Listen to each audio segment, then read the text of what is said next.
Today, what I'm going to show you is how to make a chicken in the rock.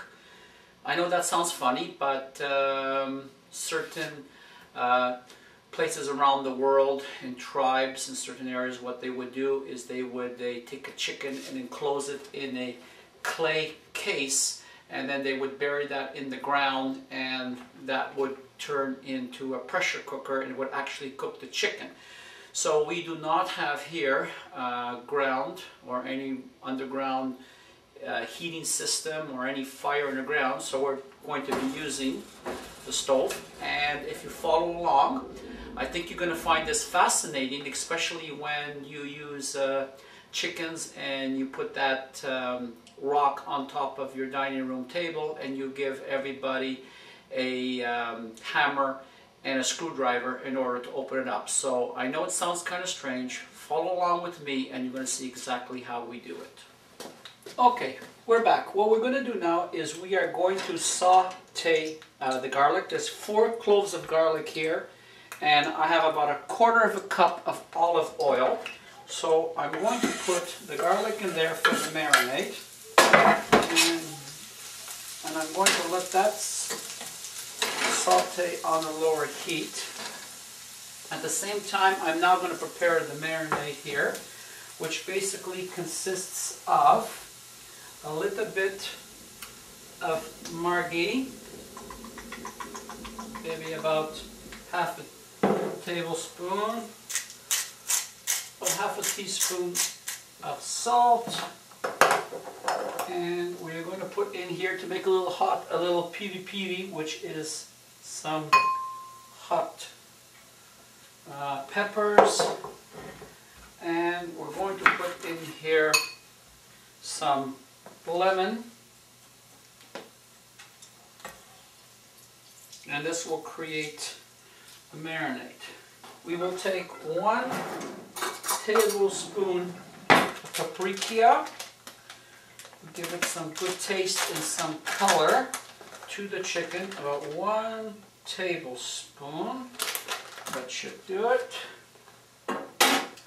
And what I like to add on my previous recipes is a little bit of Portuguese hot sauce, which you can see on, I do not how to cook shrimp. I will show you there how to make it and how to find this.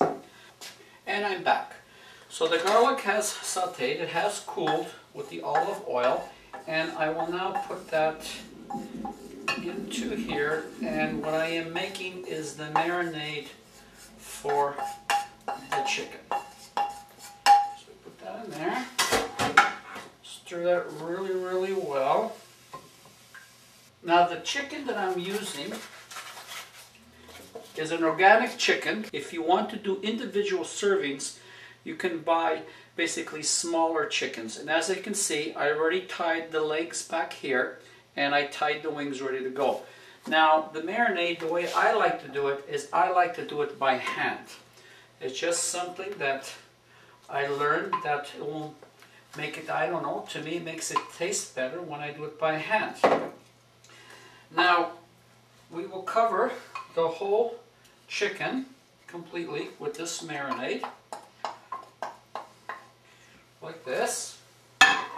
And what I do in order to make it taste better is I rub it completely the way my grandmother used to show me, by rubbing it into the skin. I know it's messy, but you know something? For some reason it always tastes better when I do it this way. And I rub the whole chicken. Now this will basically go into the refrigerator covered for about 3 hours to let the chicken marinate properly. Now I'm going to show you how to make the rock.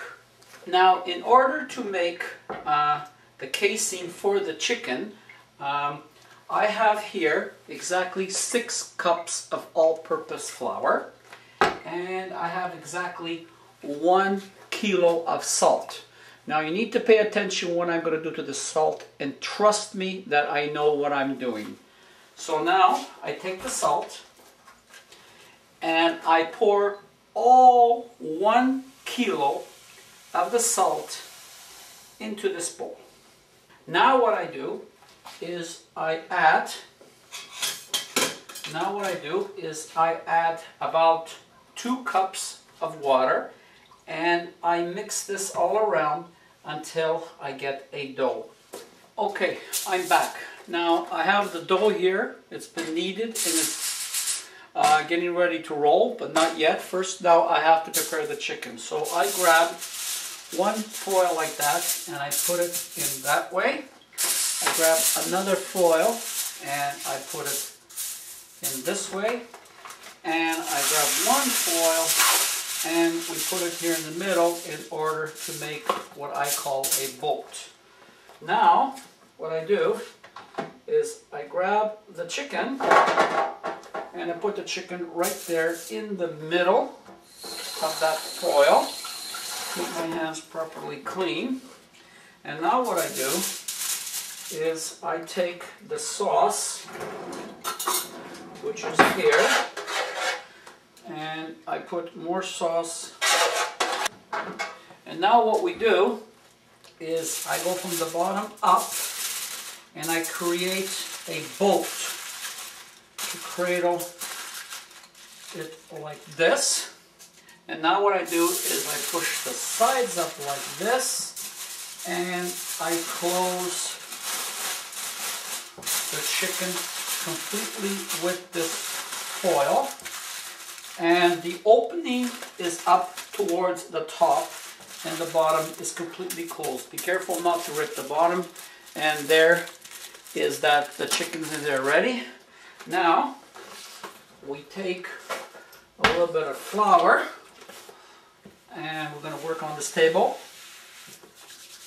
And we take the dough, which is here, which I have kneaded and I have basically mixed it really good because of the salt. And what we're going to do now is I'm going to create part of the rock. And if you don't have a rolling pin, you can always use my favorite, the wine, and you just basically keep on rolling it until we create a dough which is more or less a 1/4 of inch thick. And as you can see, the dough is becoming bigger and bigger. And now we grab this and we put in the middle with the part opening up, and we take the dough and we press it all over the top like this, closing every single hole. We take some of the excess dough out, and now we bring it out. We bring it all in and we create a rock. Now we grab some water and we roll it all around till all the holes are completely closed. There we go. Now you grab the foil there, the pan there, and the foil, and you take a little bit of this foil, again with the foil, and you put that on the bottom like this because I don't want that to stick. Now, you grab this very gently, this rock, and you put the rock right in there like that. We set the oven for 400 degrees and bake for 1 hour. And what will happen now, this will be like a natural pressure cooker, and the chicken will cook in the natural juices inside this, and it will be absolutely beautiful.